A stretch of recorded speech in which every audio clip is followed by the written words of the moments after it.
शेतकरी मित्रांनो नमस्कार। आज तारीख 4 एप्रिल 2026। आज आपण या व्हिडिओमध्ये आजचे कापूस बाजार भाव तसेच कापूस गटण्याचे भाव कशाप्रमाणे आहे हे आपण सविस्तरपणे या व्हिडिओमध्ये जाणून घेऊ। शेतकरी मित्रांनो, कृषीगंध या चॅनलवर तुमचं स्वागत आहे। म्हणावी तशी वाढ आपल्याला कापूस बाजार भावात मिळाली नाही। जसे 58,600 इतके कापूस गठण झाल्यावर 9.5-10 पर्यंत तरी कापूस बाजार भाव जायला हवा होता।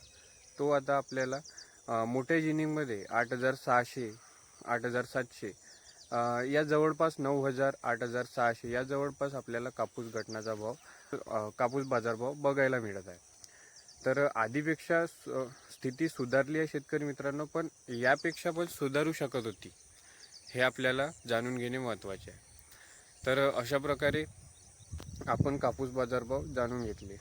शेतकरी मित्रांनो, हे कापूस बाजारभाव जे आपल्याला या काही दिवसांपासून वाढलेले बघायला मिळत आहे, हे का वाढले, कोणत्या कारणांमुळे वाढले हे आपण जाणून घेऊ। मित्रांनो, शेतकऱ्यांना सर्व घटकांची सविस्तर माहिती असणे आवश्यक आहे। म्हणजे शेतकरी समृद्ध होण्यासाठी हा एक मोठा पाया आहे शेतकरी मित्रांनो। जर आपल्याला सविस्तर माहिती सर्व घटकांची राहिली तर आपली फसवणूक होणार नाही असं मला वाटते।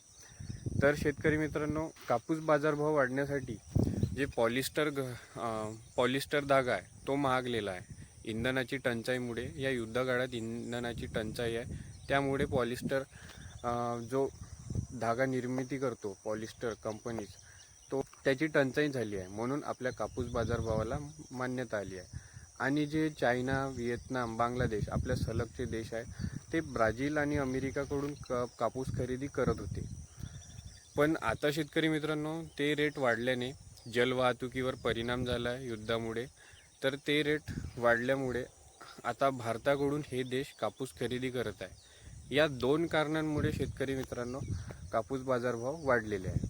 आता युद्धामध्ये इराणने जे लढाऊ विमान आहे अमेरिकेचे F-35, म्हणजेच हे सर्वोत्कृष्ट उच्चस्तरीयचे लढाऊ विमान मानले जाते पूर्ण जगात F-35। तर हे मिसाईलने डागले आहे, म्हणजेच यांच्यावर हल्ला केला आहे इराणने आणि ते पाडले आहे खाली। इराणने हा हल्ला केल्याने अमेरिकेचे जे स्टेटस होते युद्धात सर्वोत्कृष्ट, सर्वोत्तम अशी जे स्टेटस होते अमेरिकेचे, हे या स्टेटसला अमेरिकेच्या हानी झाली आहे।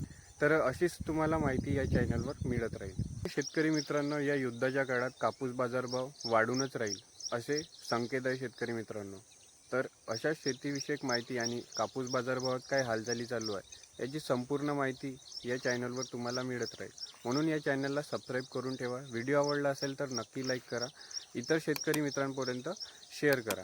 तर युद्धाच्या काळात कापूस बाजारभाव वाढूनच राहील। आपण ती माहिती, युद्धात काय चालू आहे काय नाही त्याची संपूर्ण माहिती या चॅनलवर तुम्हाला देत राहू। तर या चॅनलला सबस्क्राईब करून ठेवा। धन्यवाद।